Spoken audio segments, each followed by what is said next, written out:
Boa noite. Estaremos apresentando o artigo para a disciplina de Tecnologia de Carne, Ovos e Pescado. Esse trabalho vai ser apresentado por Letícia Calazans, Lígia Isabelle, Lilian Rebonato, Marcela Esteves e Thalia Cipriano.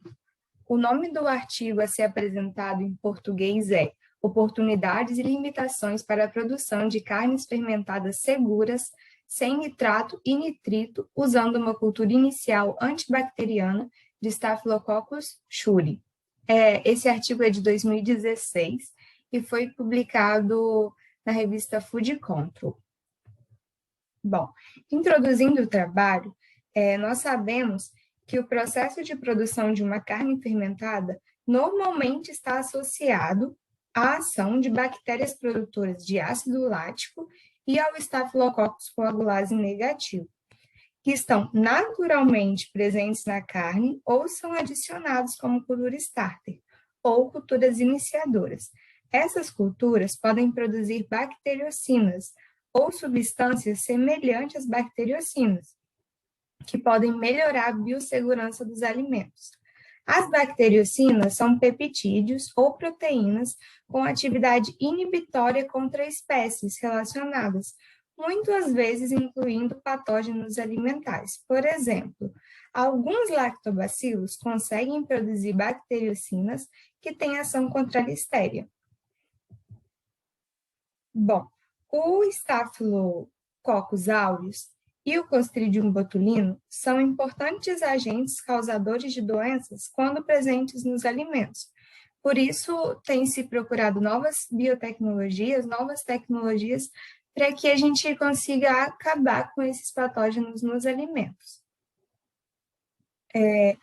O Staphylococcus aureus, ele produz enterotoxinas, e carnes fermentadas pouco ácidas podem permitir a esporulação do Clostridium botulinum, produzindo a toxina botulina, sendo capaz de causar doença grave e até levar ao óbito. Atualmente, o controle do Clostridium botulinum é feito através dos sais de cura, nitrato e nitrito. Porém, eles podem trazer riscos à saúde, e hoje tem se buscado por outras alternativas, consideradas mais saudáveis, os chamados rótulos limpos. As bacteriocinas mais adequadas para o combate desses dois patógenos são as chamadas bacteriocinas lantibióticas de classe 1, produzidas por bactérias do ácido lático, como Strepto e Lactococcus, associados ao leite. Porém, elas atrapalham a formação de cor e sabor durante a fermentação, por inibir o Staphylococcus coagulase negativo.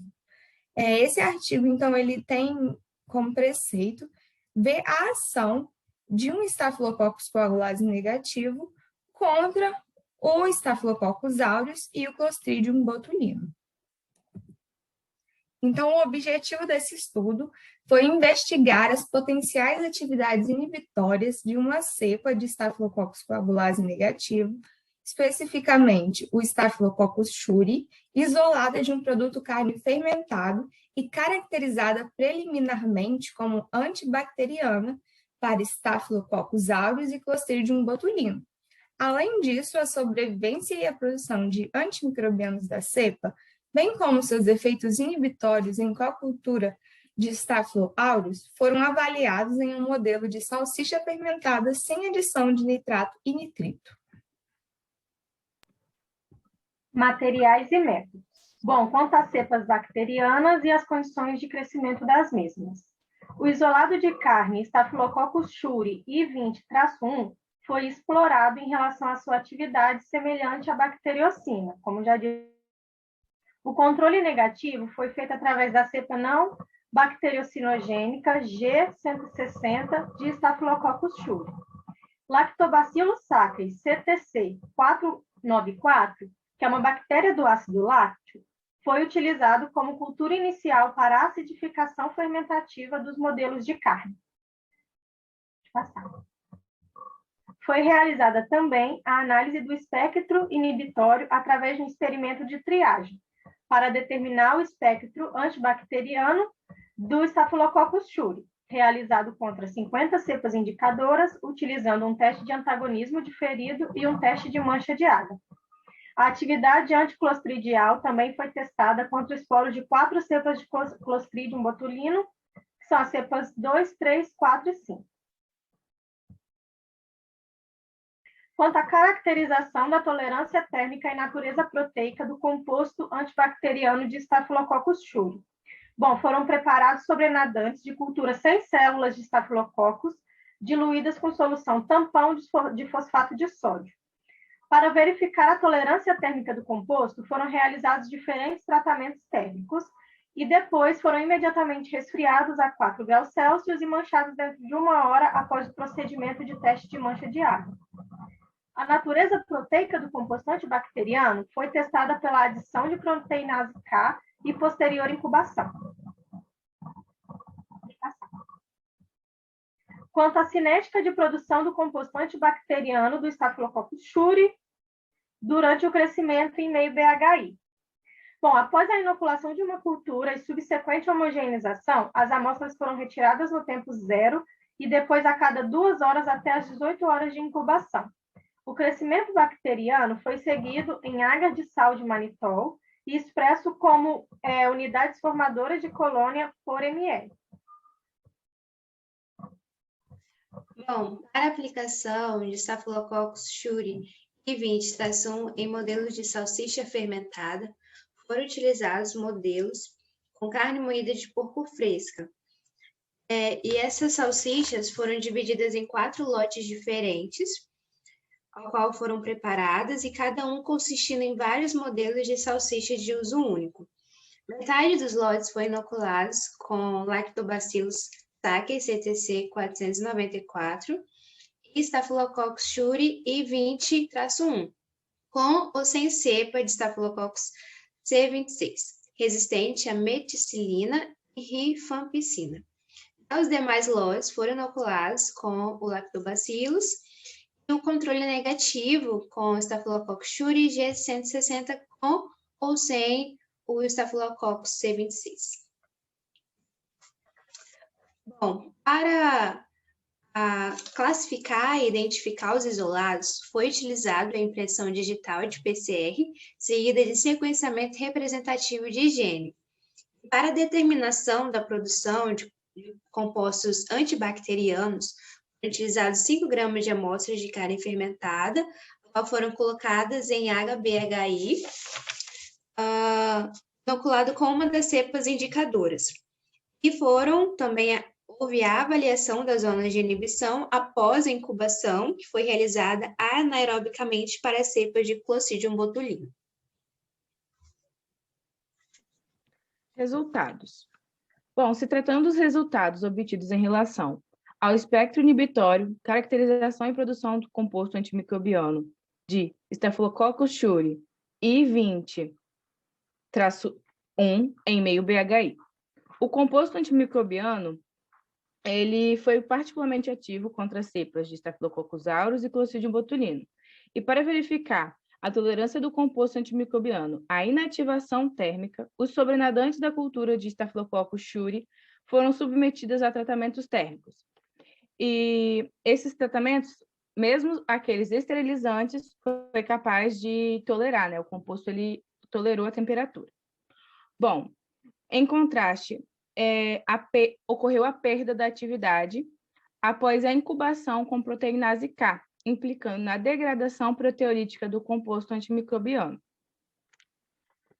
Bem, esse gráfico ele vai representar o crescimento do Staphylococcus shurai, representado por X, em meio BHI a 30 graus Celsius, e atividade antimicrobiana ante as cepas de Clostridium botulinum e Staphylococcus aureus. As mais importantes são o Clostridium botulinum 4, representado pelo triângulo verde, e ambos os estafilococcos que estão sobrepostos abaixo ao triângulo verde, onde a atividade microbiana atingiu 200 unidades habitárias por ml, e as cepas 2, 3, 4 e 5 de Clostridium botulinum, que estão sem coloração, são as que obtiveram 400 unidades habitárias por ml.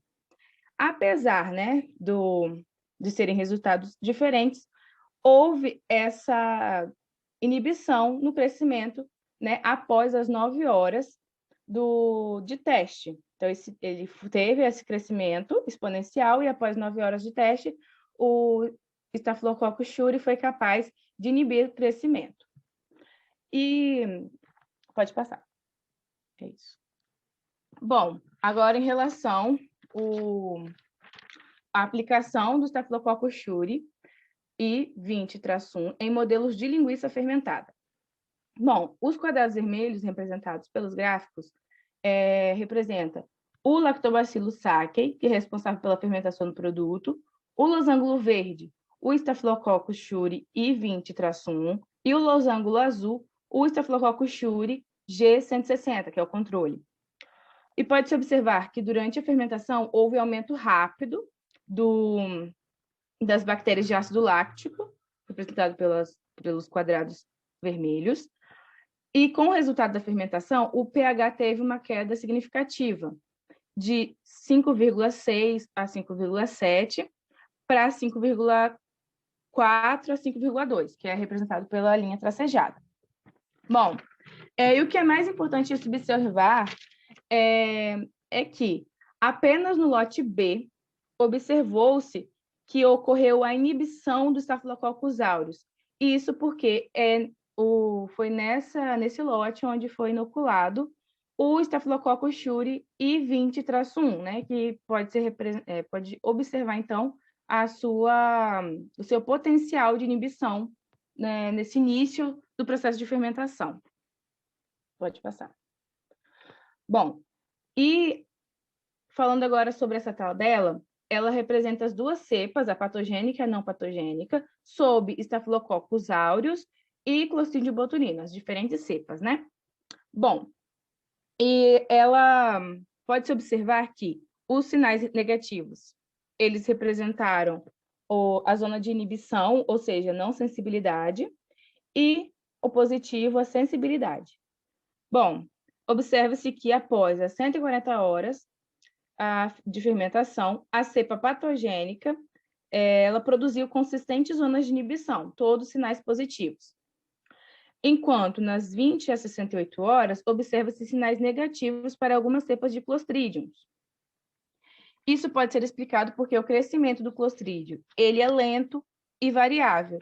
Isso pode possibilitar, então, o aparecimento de células, bactérias resistentes ao composto. Já o efeito de inibição imediata no início da fermentação, que ocorreu sob o Staphylococcus aureus, ele se deve principalmente pela liberação do composto de acordo com a queda do pH. Pode passar. Bom, para compensar os efeitos de nitritos, os antimicrobianos de marca limpa, como as bactericinas, elas podem representar uma alternativa em produtos de carne curada. O Staphylococcus shuri I20-1, ele atuou de forma semelhante a uma bactericina sobre o Staphylococcus aureus e o Clostridium botulinum. E ele possui estabilidade ao calor, tem aspecto de atividade específica e cinética de produção de metabólito primário. E, o mais importante, ele foi persistente durante todo o processo de fermentação da carne. Pode passar. Bom, foi possível detectar a inativação parcial no coio inoculado com Staphylococcus aureus após a inoculação do Staphylococcus shuri I20-1 no tempo zero. Isso se deve à dissorção pH dependente do composto.